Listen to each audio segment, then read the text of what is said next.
இன்றைய முக்கிய செய்திகள். பெண்களுக்கு எதிரான வன்கொடுமைகளை தடுக்க மரண தண்டனை. சட்டப்பேரவையில் திருத்த மசோதாவை தாக்கல் செய்தார் ஸ்டாலின்.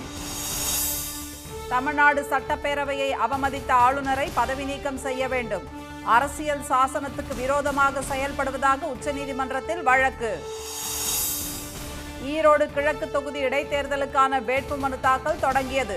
முதல் நாளில் 3 சுயேட்சை வேட்பாளர்கள் மட்டுமே மனு தாக்கல். பட்டியலின கிரீமி லேயர் பிரிவினரை இடஒதுக்கீட்டிலிருந்து நீக்க கோரிய வழக்கு. சட்டமன்றம் நாடாளுமன்றம் தான் முடிவு செய்ய வேண்டும் என உச்சநீதிமன்றம் கருத்து.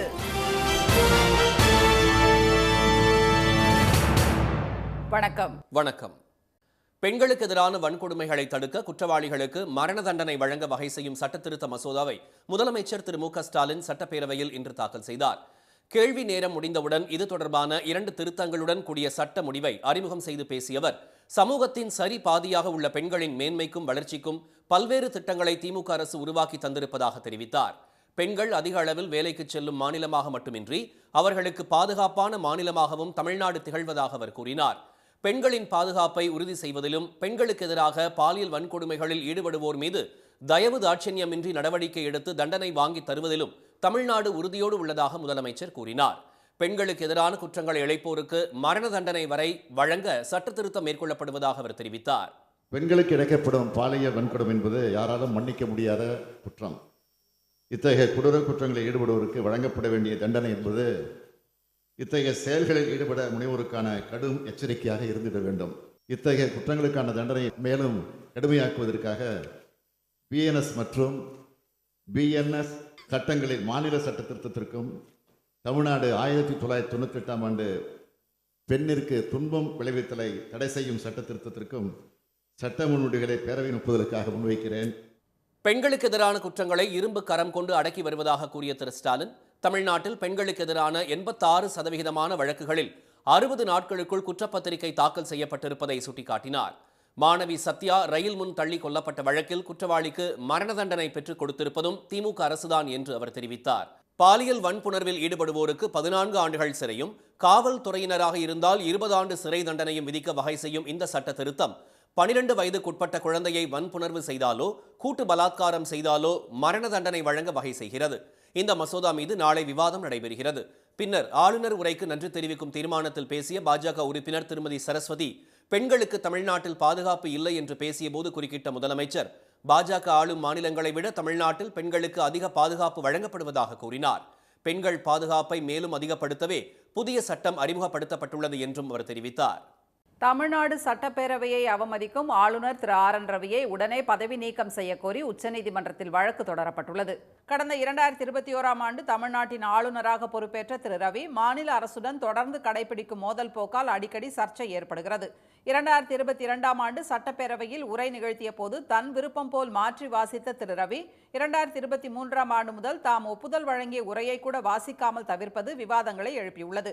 இந்நிலையில் அரசியல் சாசனத்துக்கு விரோதமாக செயல்படும் ஆளுநர் திரு ரவியை உடனே பதவி நீக்கம் செய்ய கோரி உச்சநீதிமன்றத்தில் வழக்கு தொடரப்பட்டுள்ளது. இது தொடர்பாக வழக்கறிஞர் திரு ஜெய்சுகின் என்பவர் தாக்கல் செய்துள்ள மனுவில், தமிழக சட்டப்பேரவையில் நிகழ்த்தப்பட வேண்டிய ஆளுநர் உரை ஆண்டுக்கு ஆண்டு மோசமான முன்னுதாரணமாக சென்று கொண்டிருப்பதாகவும், மக்களால் தேர்ந்தெடுக்கப்பட்ட அரசை அவமதிக்கும் வகையில் ஆளுநர் திரு ரவி நடந்து கொள்வதாகவும் குற்றம் சாட்டியுள்ளார். சட்டப்பேரவையில் தமிழ்தாய் வாழ்த்து பாடுவதற்கு முன் அவையை விட்டு போகக்கூடாது என்ற மரபை மீறி ஆளுநர் வெளியேறியதை சுட்டிக்காட்டியுள்ள அவர், கடந்த 2 ஆண்டுகளாக ஆளுநர் உரையின் போது திரு ரவி நடந்து கொண்ட விதம் பேரவையை அவமதிக்கும் வகையிலும் ஜனநாயக செயல்பாட்டுக்கு எதிராகவும் இருப்பதாக கூறியுள்ளார். மேலும் தமிழ்நாடு அரசு தயார் செய்து கொடுக்கும் உரையில் உள்ளவற்றை படிக்க மறுக்கும் ஆளுநர் திராவிட மாடல் என்ற சொல்லாடலையும் சட்டம் ஒழுங்கு சிறப்பாக உள்ளது என்பதையும் தவிர்ப்பதாக அவர் குற்றம் சாட்டியுள்ளார். ஏற்கனவே அமைச்சர் ஒருவரை அமைச்சரவையிலிருந்து நீக்கிய ஆளுநர் அது தொடர்பாக உச்சநீதிமன்றம் உத்தரவிட்ட பிறகும் அவருக்கு மீண்டும் பதவி பிரமாணம் செய்து வைக்க மறுத்ததை விவரித்துள்ள மனுதாரர், அரசு அனுப்பும் மசோதாக்களில் கையெழுத்திட மறுப்பதோடு முடிவெடுக்கவும் காலம் தாழ்த்துவதால் மாநிலத்தின் வளர்ச்சி திட்டங்கள் பாதிப்படைந்துள்ளதாக புகார் கூறியுள்ளார். அரசியலுக்கு அப்பாற்பட்டவராக இருக்க வேண்டிய ஆளுநர் திரு ரவி அவ்வாறு நடந்து கொள்ளாமல் அரசியல் சாசனம் வழங்கிய அதிகாரத்தை தாண்டி செயல்படுவதாக தெரிவித்துள்ள மனுதாரர், இது தமிழக ஆளுநராக செயல்பட அவருக்கு விருப்பம் இல்லாததையே காட்டுவதாக கூறியுள்ளார். எனவே விளம்பரம் தேடும் நோக்கில் அரசியல் சாசனத்தை மீறி நடந்து கொள்ளும் தமிழக ஆளுநரை உடனடியாக பதவி நீக்கம் செய்ய வேண்டும் என்றும் அவர் கோரிக்கை விடுத்துள்ளார்.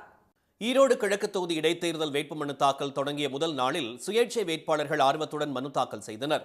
அந்த தொகுதியின் காங்கிரஸ் சட்டமன்ற உறுப்பினர் EVKS இளங்கோவன் உடல்நலக் குறைவால் கடந்த டிசம்பர் 14ஆம் தேதி காலமானதை அடுத்து அத்தொகுதியில் பிப்ரவரி 5ஆம் தேதி இடைத்தேர்தல் நடத்தப்படுகிறது. இதற்கான வேட்புமனு தாக்கல் இன்று காலை 11 மணிக்கு தொடங்கியது. தேர்தல் மன்னன் என்று அழைக்கப்படும் மேட்டூரைச் சேர்ந்த திரு பத்மராஜன் சுயேட்சை வேட்பாளராக முதலில் மனு தாக்கல் செய்தார். கரூரைச் சேர்ந்த ஓய்வு பெற்ற ராணுவ அதிகாரி திரு விநாயகம் ராணுவ உடையுடன் வந்து மனு தாக்கல் செய்தார். கோவை சுந்தராபுரத்தைச் சேர்ந்த திரு நூறு முகமது வாக்களிக்க மக்கள் பணம் பெறக்கூடாது என்று வலியுறுத்தி சங்கு மற்றும் தீச்சட்டியுடன் வேட்புமனு தாக்கல் செய்ய மாநகராட்சி அலுவலகத்துக்கு வந்தார். நூதன பிரச்சாரத்துக்கு அனுமதி மறுத்து போலீசார் தடுத்து நிறுத்தியதால் எடுத்து வந்த பொருட்களை வெளியே வைத்துவிட்டு தேர்தல் அலுவலகத்திற்குள் சென்று அவர் மனு தாக்கல் செய்தார்.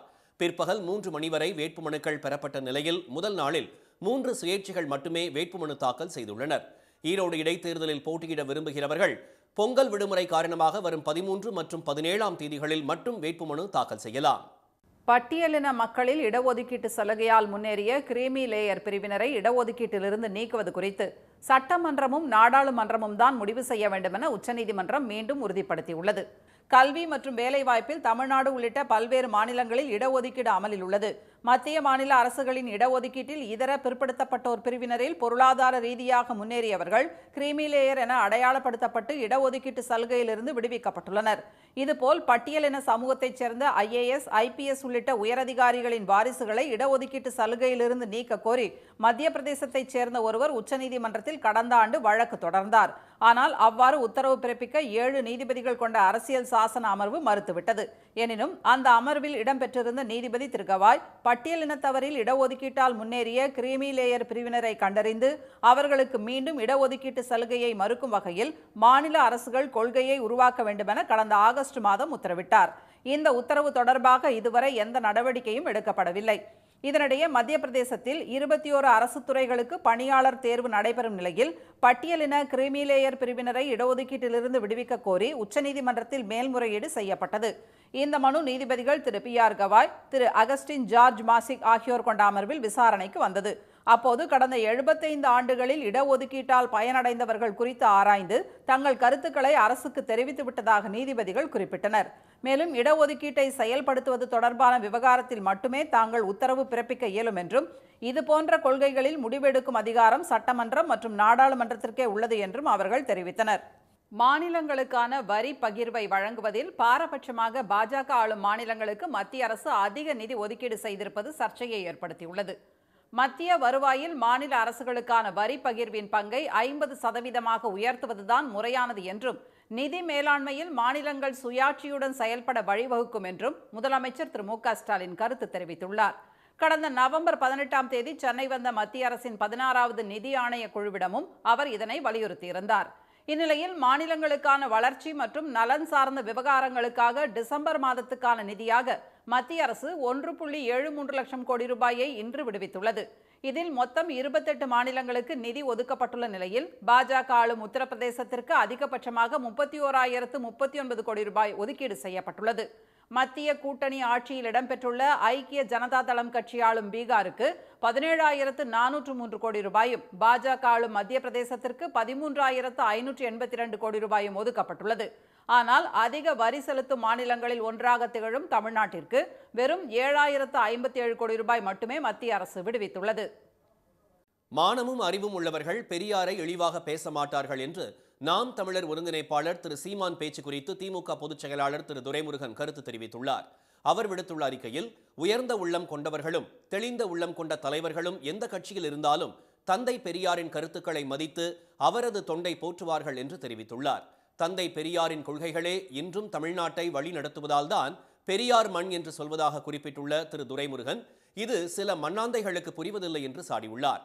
பெரியார் சொல்லாததை சொன்னதாக அவதூறு பரப்பி யாருக்கோ முகவராக அரசியல் நடத்தி கொண்டிருக்கும் தற்குறிகள் பெரியார் என்ற ஆலமரத்தை உரசி பார்ப்பதாக அவர் விமர்சித்துள்ளார். மானமுள்ள 1000 பேருடன் போராடுவதை விட மானமற்ற ஒருவனுடன் போராடுவது கஷ்டமானது என்று 1963ஆம் ஆண்டிலேயே குடியரசு ஏட்டில் பெரியார் எழுதியிருப்பதை சுட்டிக்காட்டியுள்ள திரு துரைமுருகன், எனவே மானமற்ற கூட்டத்துடன் மல்லுகட்ட வேண்டியதில்லை என்று கூறியுள்ளார். இதனிடையே பெரியார் குறித்த அவதூறு கருத்து தொடர்பாக திரு சீமான் மீது திராவிடர் கழகம், திமுக, தந்தை பெரியார் திராவிடர் கழகம், திராவிட விடுதலைக் கழகம் உள்ளிட்ட கட்சிகள் புகார் அளித்து வருகின்றன. இதையடுத்து கடலூர், சேலம், மதுரை, நெல்லை, திண்டுக்கல், தென்காசி உள்ளிட்ட காவல் நிலையங்களில் அவர் மீது 60 வழக்குகள் பதிவு செய்யப்பட்டுள்ளன. திமுக ஆட்சியில் 3000 புதிய பேருந்துகள் விடப்பட்டுள்ள நிலையில் கடந்த அதிமுக ஆட்சியில் கயிற்றால் கட்டப்பட்ட பேருந்துகளின் படங்கள் சமூக வலைதளங்களில் பகிரப்படுவதாக அமைச்சர் திரு சிவசங்கர் தெரிவித்துள்ளார். சட்டப்பேரவையில் இன்று கேள்வி நேரத்தின் போது பேசிய விடுதலை சிறுத்தைகள் உறுப்பினர் ஆளூர் திரு ஷானவாஸ், ஓட்டை உடைசல் பேருந்துகள் என சமூக வலைதளங்களில் புகைப்படங்களும் காணொளிகளும் பகிரப்பட்டு வருவதாக கூறி போக்குவரத்து துறை ஏன் இலக்கு வைக்கப்படுகிறது என்று கேள்வி எழுப்பினார். அதற்கு பதிலளித்த திரு சிவசங்கர், குறுக்கிட முயன்ற அதிமுக உறுப்பினர் செல்லூர் திரு ராஜுவிடம் தெர்மோகோல் பற்றி பேச நேரிடும் என்று கூறினார். பழைய பேருந்துகள் இயக்கப்படுகிறது என்ற செய்திகள் வருகிறது என்று சொன்னார்கள். கடந்த காலத்தில் ஓடிய பேருந்து கயிறு வைத்து கட்டப்பட்ட அந்த ஃபோட்டோவெல்லாம் எடுத்து இப்போ போட்டு ட்ரெண்ட் பண்ணுறதை சில ஐடிவிங் செய்து கொண்டிருக்கிறார்கள். ஃபேக்ட் செக் செய்யப்பட்டு எவை பழையவை எவை புதியவை என்பதை அமைச்சர் செல்லூர் ராஜு தேவையில்லாமல் வண்டியில் ஏறுறாரு. நான் மறுபடியும் தெர்மோகோலுக்கு போக வேண்டியது வந்துடும். திமுக அரசு பொறுப்பேற்றதிலிருந்து இதுவரை 589 தாழ்தள பேருந்துகள் உள்பட 3004 புதிய பேருந்துகள் மக்கள் பயன்பாட்டுக்கு வந்துள்ளதாக திரு சிவசங்கர் தெரிவித்தார். கூடுகட்டும் பணி முடிந்ததும் மேலும் 2832 பேருந்துகள் பயன்பாட்டுக்கு வரவுள்ளதாக குறிப்பிட்ட அவர், ஜெர்மனி நிதியுதவியுடன் 500 புதிய மின்சார பேருந்துகள் வாங்கப்பட உள்ளதாகவும் கூறினார். சென்னை கோவளம் அருகே சர்வதேச பலூன் திருவிழா கோலாகலமாக தொடங்கியது.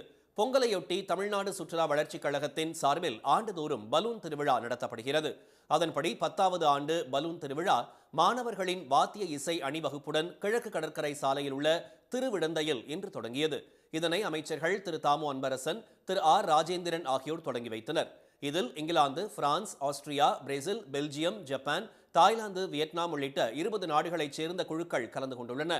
50 அடி உயரத்தில் பறப்பதற்காக மிக்கி மவுஸ், டைனோசர் உள்ளிட்ட பல்வேறு வடிவங்களில் வண்ணமயமாக உருவாக்கப்பட்டுள்ள வெப்ப காற்று பலூன்களை பொதுமக்கள் ஆர்வத்துடன் கண்டு ரசித்தனர். ஃப்ளை லைக் அ பலூன், நிறைய ப்ராப்ளம்ஸ், விண்ட் எல்லாமே வரும். அதெல்லாம் தாண்டி நம்ம பேலன்ஸ் பண்ணி லைஃப்பில் பறந்துக்கிட்டே இருக்கணும். எதை நினச்சும் டிஸ்ட்ராக்ட் ஆகக்கூடாது, பறந்துக்கிட்டே இருக்கணும். So fly like a balloon. திருவிடந்தையில் 12ஆம் தேதி வரை பலூன் திருவிழா நடைபெறுகிறது. அதைத் தொடர்ந்து பொள்ளாச்சியில் 14ஆம் தேதியும் மதுரையில் 18ஆம் தேதியும் பலூன் திருவிழா நடத்தப்பட உள்ளது. இனி வருவது செய்தி துளிகள். ஜார்க்கண்டுக்கு மத்திய அரசு வழங்க வேண்டிய 1,36,000 கோடி ரூபாய் நிலுவைத் தொகையை உடனடியாக விடுவிக்க அம்மாநில முதலமைச்சர் திரு ஹேமந்த் சோரன் வலியுறுத்தியுள்ளார். நிலக்கரி சுரங்கத்துக்காக கையகப்படுத்தப்பட்ட நிலங்களுக்கான இழப்பீடு, 1 லட்சம் கோடி ரூபாய் நிலக்கரிக்கான உரிமைத் தொகை உள்ளிட்டவற்றை காலம் தாழ்த்தாமல் வழங்குமாறு அவர் கேட்டுக் கொண்டுள்ளார். பொங்கல் தொகுப்புடன் இந்த ஆண்டும் 2,000 ரூபாய் வழங்க கோரிய பாஜக மனுவை அவசர வழக்காக விசாரிக்க சென்னை உயர்நீதிமன்றம் மறுத்துவிட்டது.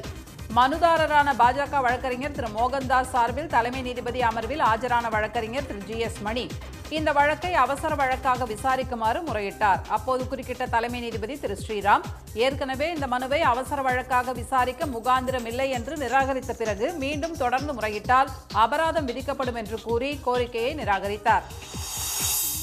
அதிமுக ஆட்சியில் நடைபெற்ற குற்றங்களை பட்டியலிட்டு பொள்ளாச்சியில் சுவரொட்டிகள் ஒட்டப்பட்டுள்ளதால் பரபரப்பு ஏற்பட்டுள்ளது. அண்ணா பல்கலைக்கழக மாணவி பாலியல் வழக்கு தொடர்பாக யார் அந்த சார் என்று அதிமுகவினர் கேள்வி எழுப்பி வருகின்றனர். இந்நிலையில் பொள்ளாச்சியில் ஒட்டப்பட்ட சுவரொட்டிகளில் அதிமுகவில் யார் அந்த சார், நான் தான் அந்த சார், பொள்ளாச்சி பாலியல் வன்கொடுமை அரங்கேறிய போது கைது செய்யாமல் வேடிக்கை பார்த்த சார் யார் என்பன உள்ளிட்ட வாசகங்கள் இடம்பெற்றுள்ளன. அண்ணா பல்கலைக்கழக விவகாரத்தில் யார் அந்த சார் என்ற அதிமுகவினரின் கேள்விக்கு பதிலடியாக திரு பரந்தாமன், திரு சிவக்குமார் உள்ளிட்ட திமுக எம்எல்ஏக்கள் பதாகைகளை ஏந்தி முழக்கமிட்டதால் பரபரப்பு ஏற்பட்டது. சட்டப்பேரவையில் கேள்வி நேரத்தின் போது வெளியே வந்த அவர்கள் ஏந்தியிருந்த பதாகைகளில் சென்னை அண்ணாநகர் சிறுமி பாலியல் வன்கொடுமை வழக்கில் கைது செய்யப்பட்டுள்ள அதிமுக முன்னாள் நிர்வாகி சுதாகரின் படம் அச்சிடப்பட்டிருந்தது. திண்டுக்கல் மாவட்டம் வத்தலகுண்டு கிளை நூலகத்தில் அரசு போட்டித் தேர்வுகளை எழுதுபவர்கள் படிக்க தனியறை ஒதுக்கப்பட்டுள்ளதால் தேர்வு எழுதுவோர் மகிழ்ச்சி அடைந்துள்ளனர். 68 ஆண்டுகளை கடந்த இந்த நூலகத்தை சுற்றுவட்டார கிராமங்களைச் சேர்ந்தவர்கள் பயன்படுத்தி வருகின்றனர். அண்மையில் 20 லட்சம் ரூபாய் செலவில் புதுப்பிக்கப்பட்டுள்ள நூலகத்தில் போட்டித் தேர்வு எழுதுபவர்களுக்கான புத்தகங்களும் சேகரித்து வைக்கப்பட்டுள்ளன. வத்தலகுண்டு பகுதியில் இருக்கக்கூடிய விருவேடு, பழைய வத்தலகுண்டு, ராமநாயக்கம்பட்டி, விராலிப்பட்டி போன்ற கிராமங்கள்லேருந்து இங்கே போட்டித் தேர்வுக்கு தயாராவதற்கு ரொம்ப வசதியாக இருக்குது. சுமார் ஒரு 40-50 மாணவர்கள் தினசரி போட்டித் தேர்வுக்கு நாங்கள் தயாராகிட்டு இருக்கோம். தமிழ்நாடு அரசினுடைய குரூப் 1, குரூப் 2, குரூப் 4 போன்ற அனைத்து போட்டித் தேர்வுகளுக்கான புத்தகங்களும் இங்கே இருக்கிறது. மதுரை அரிட்டாப்பட்டி டங்ஸ்டன் சுரங்க திட்டத்தை முழுமையாக கைவிட வலியுறுத்தி மேலூரில் விடுதலை சிறுத்தைகள் கட்சியினர் ஆர்ப்பாட்டம் நடத்தினர். அக்கட்சியின் தலைவர் தொல் திருமாவளவன் தலைமையில் நடைபெற்ற ஆர்ப்பாட்டத்தில் மத்திய அரசுக்கு எதிராக முழக்கங்கள் எழுப்பப்பட்டன. பல்கலைக்கழகங்களில் துணைவேந்தரை ஆளுநரே நியமிக்கும் வகையில் UGC விதிகளில் திருத்தம் செய்யப்பட்டுள்ளதை கண்டித்து சென்னை நுங்கம்பாக்கத்தில் சாஸ்திரி பவனை முற்றுகையிட்டு மே 17 இயக்கத்தினர் போராட்டத்தில் ஈடுபட்டனர். கொடைக்கானலில் வடகவுஞ்சி செல்லும் பிரதான சாலையில் மர்ம நபர்களால் பெரிய அளவிலான பள்ளம் தோண்டப்பட்டுள்ளதால் போக்குவரத்து பாதிக்கப்பட்டுள்ளது. காலையில் பேருந்து வராததால் கிராம மக்கள் சந்தேகத்துடன் சென்று பார்த்தபோது நெடுஞ்சாலை தோண்டப்பட்டிருந்தது. இதனால் 5 கிராமங்களைச் சேர்ந்தவர்கள் நீண்ட தூரம் சுற்றிச் செல்ல வேண்டிய நிலை ஏற்பட்டுள்ளது. உடனடியாக சாலையை சீரமைக்க வேண்டும் என அப்பகுதி மக்கள் கோரியுள்ளனர். இன்றைய வர்த்தக முடிவில் மும்பை பங்குச்சந்தை குறியீட்டு எண் சென்செக்ஸ் 241 புள்ளிகள் குறைந்து 77,379 புள்ளிகளாக இருந்தது. தேசிய பங்குச்சந்தை குறியீட்டு எண் நிப்டி 86 புள்ளிகள் சரிந்து 23,440 புள்ளிகளாக நிறைவடைந்தது. சென்னையில் இன்று ஆபரண தங்கத்தின் விலை சவரனுக்கு 200 ரூபாய் உயர்ந்து ஒரு சவரன் 58,280 ரூபாயாகவும் ஒரு கிராம் 7,285 ரூபாயாகவும் உள்ளது. வெள்ளி விலை கிராமுக்கு 1 ரூபாய் அதிகரித்து ஒரு கிராம் 101 ரூபாயாக உள்ளது. மீண்டும் இன்றைய முக்கிய செய்திகள். பெண்களுக்கு எதிரான வன்கொடுமைகளை தடுக்க குற்றவாளிகளுக்கு மரண தண்டனை வழங்க வகை செய்யும் சட்ட திருத்த மசோதாவை முதலமைச்சர் ஸ்டாலின் சட்டப்பேரவையில் தாக்கல் செய்தார். சட்டப்பேரவையை அவமதிக்கும் ஆளுநர் RN ரவியை உடனே பதவி நீக்கம் செய்ய கோரி உச்சநீதிமன்றத்தில் வழக்கு தொடரப்பட்டுள்ளது. ஈரோடு கிழக்கு தொகுதி இடைத்தேர்தல் வேட்புமனு தாக்கல் தொடங்கிய முதல் நாளில் 3 சுயேட்சைகள் மனு தாக்கல் செய்தனர். இத்துடன் இந்த செய்திகள் நிறைவடைகின்றன. மீண்டும் சன் டிவியில் செய்திகள் நாளை காலை 7:30 மணிக்கு. செய்திகளை உடனுக்குடன் தெரிந்து கொள்ள QR கோடை ஸ்கேன் செய்து சன் நியூஸ் வாட்ஸ்அப் சேனலுடன் இணைந்திருங்கள். வணக்கம். வணக்கம்.